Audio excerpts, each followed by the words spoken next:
What is up everyone, welcome back to Mainly Movies, the channel where we do about, well, mainly movies. So Dragged Across Concrete is written and directed by Graig Zahler and stars Vince Vaughn, Mel Gibson, and Michael Jai White. This is a story about two cops who get kicked off the force for being too brutal on a job. Then, they decide to take matters into their own hands. You're losing perspective and compassion. There's a reason I'm sitting behind this desk running things.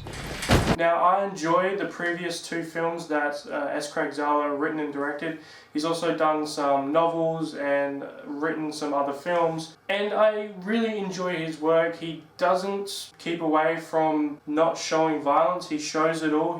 He likes to show a lot of graphic detail in his movies. That one scene in particular in Bone Tomahawk. But Bone Tomahawk and Brawl in Cell Block 99 I think are really great and interesting films. He also uses very descriptive dialogue, and I really enjoy that about him. His violence in his movies aren't really like, say, Quentin Tarantino or anything where it's kind of movie violence. In a way, it kind of shows itself to be realistic violence, but for the exception of Brawl in Cell Block 99. But I was really excited for this movie because it's Graig Zahler and Mel Gibson, Vince Vaughn and Michael Jai White, Udo Kier, many more. Now let's get straight into the positives. This movie, it really looks very good. I like the kind of natural lighting sort of thing. I don't know whether they did use natural lighting, but it feels that way, and I really enjoyed that look of the film. Also, a lot of the steady shots that he uses where it's just one still wide shot of something happening, especially with the ending kind of action scene. I liked the way that he uses the camera. Also, once again, his writing in this movie shows to be very interesting, and this movie has some of the coolest dialogue I've seen all year besides Once Upon a Time in Hollywood. Also, the directing in this movie is really good. And yes, this movie is quite brutal. It did get a R18 rating here in Australia, and I feel like it deserves that. I was expecting a little bit more violence considering I've seen his other two films which were really violent.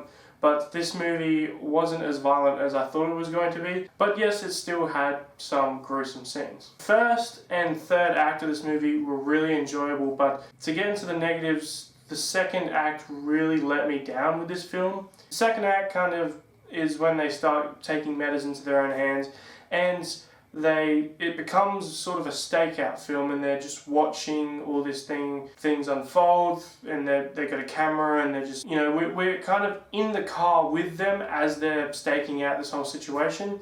And for me, I don't really like to say that movies are boring, but the second act of this movie was quite boring. The only thing that kind of kept it a little interesting to me was the dialogue and what they were saying, and some of the scenes, and the directing was pretty good, but for majority of those scenes, it's just them in a car and they're just talking, and it is building up to something. It is building up to this one bank robbery scene, which I won't spoil because the movie just came out, obviously, but it is building up to that bank robbery scene, and I did enjoy that bank robbery scene, but that's right at the end of the second act. It's just the second act of this movie just kind of let me down a little bit. Now, the actor Tory Kittles, who plays a character in this film, he's one of the main characters of this film. His character was pretty good, although I just didn't really buy his character that much. They set up his character with his family and everything like that, but I didn't really enjoy the character too much. I really just wanted to see... The movie kind of makes him almost like a protagonist, but he is an antagonist, and you really try and care for Mel Gibson and Vince Vaughn's character because the movie gives them so much to do, but it can't really focus on his character or Michael Jai White's character, and I just feel like his character was sort of underwritten in a way. But they're my only negatives with the movie. I was expecting a little bit more from Graig Zahler, and I didn't really get much. I feel like I didn't really need to watch this movie that much. I do really enjoy his work, and there are some really good things about it, especially the third act of this movie. I think is perfectly good. It's intense and it's brutal, but I just feel like you don't really necessarily have to watch this movie. And that is why I'm going to give Dragged Across Concrete a 6.5 out of 10. So guys, my monthly segment, Have You Seen It? I'm no longer going to be doing because I feel like it's just...